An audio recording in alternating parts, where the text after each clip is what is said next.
Hey there, thanks for tuning in again. We've got another Age of Empires 4 replay. This time I'm playing the English, not the Abbasid for this game. And my opponent is a Delhi player by the name of Johnny Camels. I love that username. So for this match, we are on French Pass. Might have seen this map in another one of the replays. Uh, Two large mountain ranges that cut through the middle of the map that create kind of a valley where there's a lot of resources, gold and sacred sites. It's a pretty contested area. I figured I'm playing as the English, so why don't I try out that playstyle that I used in my exhibition match against the Duke of Squirrel? You can take a look at that replay here on the playlist. I was thinking, well, I can probably hold decent choke points as the English. So right now I'm kind of scouting the map, looking for places where I um,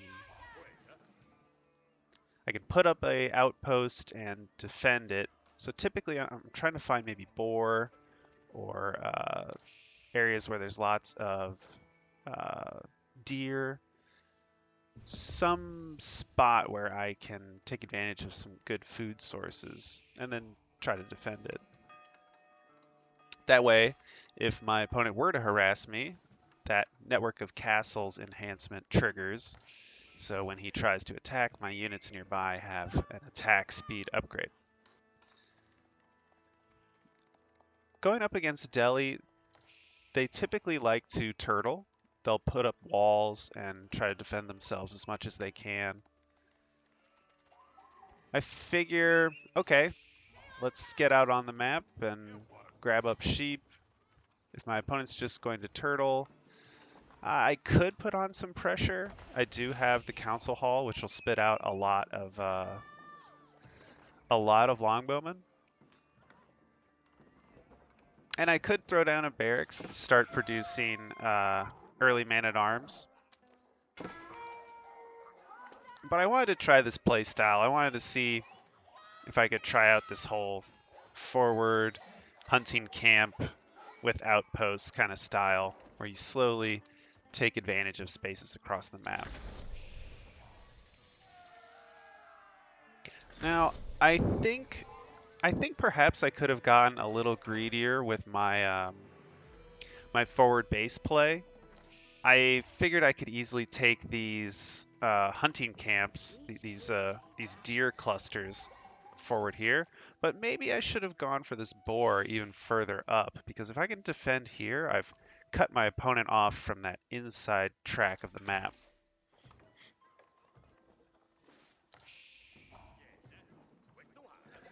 I'm going for a lumber upgrade because I've noticed that the English are pretty wood intensive. They require lots of wood for making outposts and for making longbowmen. So I figured I'll get the wood upgrade and I'll get the survival techniques upgrade so that way my villagers are gathering from these deer even faster. Not sure what my opponent's going for, so I'm trying to scout his base a little bit. He gets the Dome of the Faith. This is a Delhi landmark that produces their religious units for a lot cheaper. And I see a horseman come out. I say to myself, okay, maybe gonna need a barracks because my longbowmen aren't gonna be too effective versus them. They've been given a little bit more ranged armor in the recent patch. And from scouting his base, seeing a blacksmith, stables, archery range. Oh, second blacksmith, Delhi. It makes sense. For Delhi, they can't just um, research and upgrade and have it finished very quickly. For them, upgrades are free, but they take a long time to finish. So it's smart to have multiple blacksmiths. I send my longbowman out to try and perhaps harass this berry patch over here, because I can just keep some spearmen here to defend against any kind of horseman attack. This is what I think is important as a English player. If you can uh, If you can split your troops up, then it works. Or if you can split your troops up and not like spread yourself too thin, then I think it's pretty good. Oh, there was a scholar up there. Gosh, I didn't even really notice. Now I'm seeing the walls. My archers did not go forward over here because there is in fact a wall here. Just gonna quickly reveal. Yep, just did not see it at all. So when I ordered my units to go over here, there wasn't any that they wouldn't pass through. So that was a clue to me that um, there was a wall up. And you notice my opponent picked a fight over here as well. Though while all this is going on, I was able to gather enough resources to move up to the Castle Age. So I'm putting down the King's Palace, my second town center. And I'm really going to be able to pump my economy from here on out. You can check out the income per minute. I'm ahead in gold, but my opponent's ahead in others. Though I do have 8 units currently building right now, so that may be why my income's a little behind. My opponent, as the Delhi, can research a technology that allows them to capture sacred sites in the Second Age. So that's what my opponent did. Use these scholars to try and capture these sacred sites. I'm going to at least contest it, get some spearmen over to try and put a stop to it. And I am seeing some of his horsemen moving around back and forth. He's been very good about moving small clusters of units around the map. It's a very good idea if you can not overcommit with your troops. Only send a few, only send what's needed to put an end to something. Oh, I hope I kill this. Hope I kill this guy right here. Oh, I need one more. Nice. Okay, we got him. So I have to send just the right combination of units, usually spearmen, to try and put a stop to his aggression. I've got the right production buildings to counter what he's sending out. Mostly just horsemen and archers, but he's been sending good amounts of them. Alright, yeah, he's gonna back off. I'm hoping to neutralize the sacred site. He's making a lot of horsemen. Looks like he's coming in, trying to attack the longbowmen. Oh, there's an archer on the side there. And you'll notice as Delhi, his military units can actually build walls. That's why there's just so many walls being built everywhere. Hoping to neutralize that. That'd be good. He actually builds a ram. He researches the siege engineering upgrade, and he's going to try and knock down my outpost. This is a pretty good idea. He knows that my units are over here dealing with the sacred site right now, so he might as well knock down this tower if he can. That said, I've got my third age units coming out, so these man-at-arms have good armor. Hoping I can get some more of them. Really wished I had more military production at this point, because he's just going to be throwing units out at me. I've got villagers repairing the outpost. I figure it's okay to sacrifice a few of them. I have my 2 town centers up, so I can always just produce more. He's running out of units.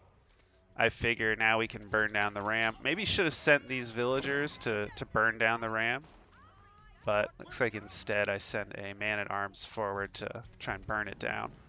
That'll take a little bit of time. Over here I said, oh, okay, I'll hunt this boar, but little did I know there was already a wall up. Really like that my opponent just walled everywhere. Looks like he sent a small force to try and take back the sacred site. And on my end, I'd really like to see me get up to a quick like 800 stone and put down a keep. Yeah, he's harassing the villagers that I had trying to hunt that boar, and I'm sending my monks out to pick up relics. They're scattered around the map, and I really don't want my opponent grabbing them. glad to have kept this forward outpost, although in hindsight, the deer are already hunted here, so it's not too necessary that I keep it. He wisely puts down a battering ram. Maybe should send a force that way. I do, but look, he's already walling up. And this is so annoying. This palisade wall barely got touched, but apparently it's built. I'd really like to see me throw down a battering ram, something to get through this wall. He's certainly going to be attacking this outpost soon enough. Got some units burning down his palisades. They're not too bad if you've got a decent amount of military or melee units. You can take down these walls pretty quickly, but I decided to throw down a battering ram anyway. Don't want to lose these villagers, but they really have nowhere to run. So I'm going to be losing this forward base. And I really like his unit composition. He's gone for veteran horsemen and veteran archers.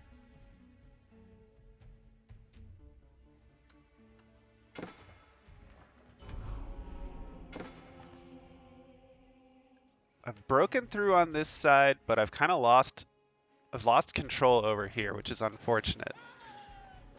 If all things are equal, I'd love to see me throw down maybe some towers here or a keep here to try and hold this valley. And I'd also like to see myself wall this off. For some reason this game, I was very hesitant to put down walls. I think I should take a clue from my opponent and just put up walls. There's no reason not to, particularly on this map where there's lots of choke points. I should really think about how I can throw down walls to buy myself time and just make small gains. My small harassing force finds a cluster of his villagers here. He retreats a good amount of them into the town center, but he leaves others out in the cold. So I just kind of decide to target down the villagers that I can. But note, this is his second town center. I basically turn this corner of the forest and find this second town center. So I already know that he's also going to be on equal economic footing with me. In fact, let's check out income.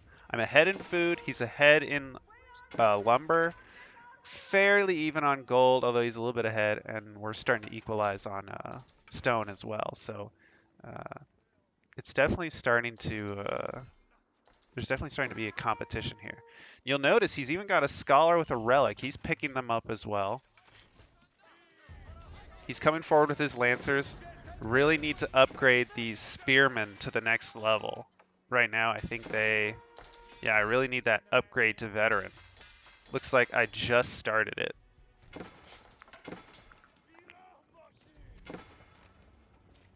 Liking the unit composition from him. It's a lot of horsemen, lancers, and archers. He's mixed in a little bit of crossbowmen. And he's even got a battering ram. Now here's a bold move by him. He goes for a conversion. I don't really have enough ranged people. And he's placed his scholar behind my outpost. It's very hard to click that unit. I couldn't really target fire it. So all of my units get converted. And now I have to retreat back to the next outpost. These man-at-arms up against these lancers, not a good matchup. I really need these hardened spearmen to get upgraded and to start fighting these cavalry units. Bit of a miss rally here. Lost one unit, but looks like I'm fighting now. Fortunately, my units have some of a network of castles upgrade. Some coming from this, some coming from this. You can see the aura that it generates is enormous, so I could maybe be a little bit more... Well, this guy is just skating around. That was hilarious. At this point, I'm a little nervous. I would have loved, with my 800 stone at this point, to have way earlier put down a castle. Oh, nice. I actually garrison that monk in this tower to protect him from being killed. His ranged units are really filling up, and he's using his scholars offensively. They are able to heal units. I really like this strategy from him. He's got high hit point units, these lancers with 230, and if his scholars can heal them in battle, it's a big payoff.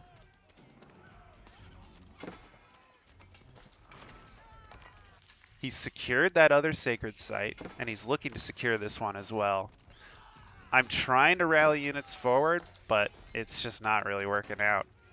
His units are very strong, and this is a strategy I've rarely seen Delhi opponents do, but it does work. If you have lots of archers, put your scholars forward, and they'll just start healing each other, while your archers in the background can just shoot at the enemy. My units, for some reason, they don't care about the archers. They just start targeting the scholars. It's surprisingly effective. Part of me wants to use my own monks to do this. Oh, would love to see a conversion here.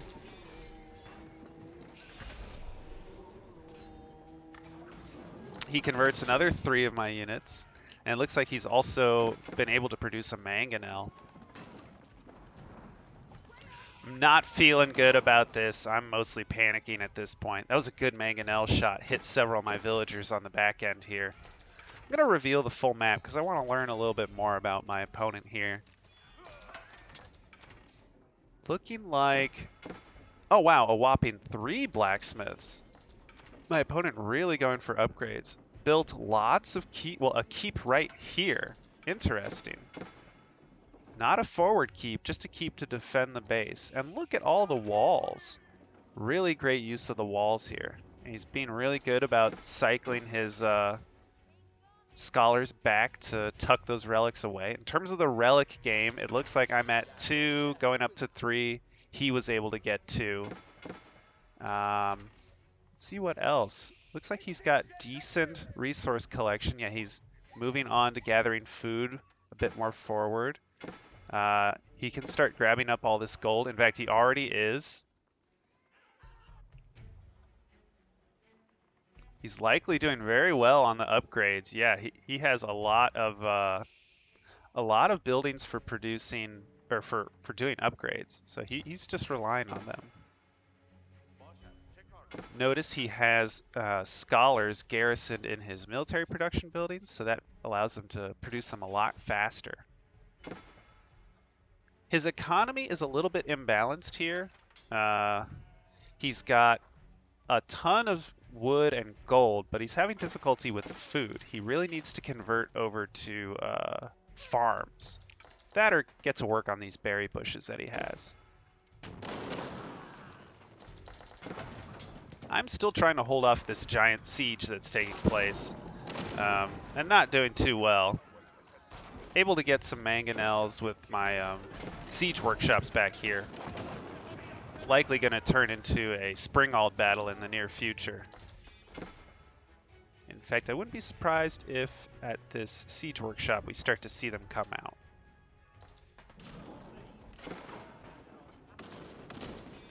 Income, let's see here. He's starting to get ahead in everything except food. I'm at 72 villagers. My opponent is at 84. He's been much more aggressive at making villagers. And look at that, he's moved on to the next stage. That's probably why he didn't have any food. He actually spent it all building his Palace of the Sultan. And immediately he puts down a madrasa, the tier 4 research building. Really, really like that from my opponent. The moment he moves to a new age, he begins to put down buildings, research things, and produce units that that age gives him access to.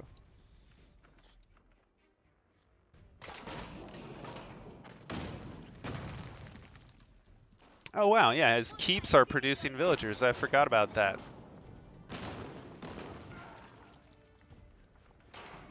Unfortunately, I don't pull my mangonels back fast enough, and he uses his villagers to just burn one of them down. Oh, great shot from my mangonel there. I'm going to be using my Spring Ald to attack that. He's losing a lot of villagers here, but he's already ahead in the villager count. I mean, now it's 78 to 81. He doesn't really care. He's got so many keeps down producing villagers that it's not really an issue.